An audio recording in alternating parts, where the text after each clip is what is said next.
ജമ്മുകാശ്മീരിലെ സോജില പാസിന് സമീപം ഹിമപാതം. രണ്ടുപേർ മരിച്ചെന്നാണ് റിപ്പോർട്ടുകൾ. നിരവധി പേർ കുടുങ്ങിക്കിടക്കുന്നതായി സംശയം.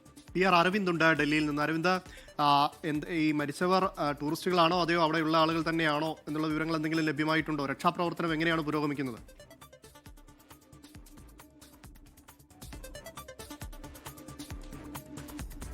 ജമ്മുകശ്മീരിലെ സോജില പാസിലാണ് ഇപ്പോൾ ഹിമപാതം ഉണ്ടായിരിക്കുന്നത്. അവിടെ രണ്ടുപേർ മരിച്ചു എന്നുള്ള റിപ്പോർട്ടുകളാണ് ഇപ്പോൾ വരുന്നത്. നിരവധി പേർ അവിടെ കുടുങ്ങിക്കിടക്കുന്നതായിട്ടുള്ള സംശയമുണ്ട്.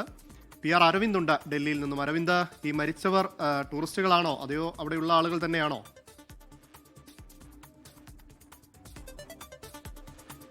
അമൽ, രണ്ടുപേർ മരിച്ചു എന്ന ഔദ്യോഗിക സ്ഥിരീകരണം ഇതുവരെ വന്നിട്ടില്ല. പ്രാദേശിക മാധ്യമങ്ങളാണ് ഇപ്പോൾ രണ്ടുപേരുടെ മരണം റിപ്പോർട്ട് ചെയ്യുന്നത്. അല്പസമയം മുമ്പാണ് ജമ്മു കാശ്മീരിലെ ചോജില പാസിന് സമീപം ഹിമപാതം ഉണ്ടായത്. നിരവധി വാഹനങ്ങൾ അവിടെ ഇപ്പോഴും കുടുങ്ങിക്കിടക്കുന്നു. ഈ ഹിമപാതത്തിനടിയിൽ നിരവധി പേർ ഇപ്പോഴും കുടുങ്ങിക്കിടക്കുന്നു എന്ന് തന്നെയാണ് അവിടെയുള്ള അധികൃതർ വ്യക്തമാക്കുന്നത്. ഇതിന്റെ അടിസ്ഥാനത്തിൽ അവിടെ രക്ഷാപ്രവർത്തനം പുരോഗമിക്കുകയാണ്.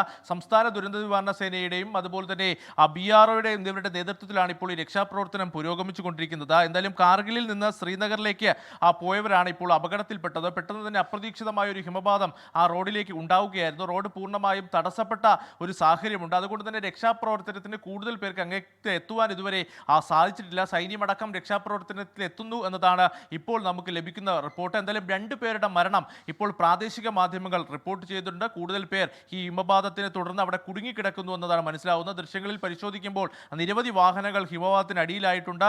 എന്തായാലും വലിയ അപ്രതീക്ഷിതമായ ഒരു അപകടമാണ് ഉണ്ടായത്. വിനോദസഞ്ചാരികളടക്കം നിരവധി പേർ ഈ മേഖലയിലേക്ക് എത്തിയിരുന്നു. കാർഗിലിൽ നിന്ന് ശ്രീനഗറിലേക്ക് പോയവരാണ് ഈ അപകടത്തിൽപ്പെട്ടിരിക്കുന്നത്. അമൽ,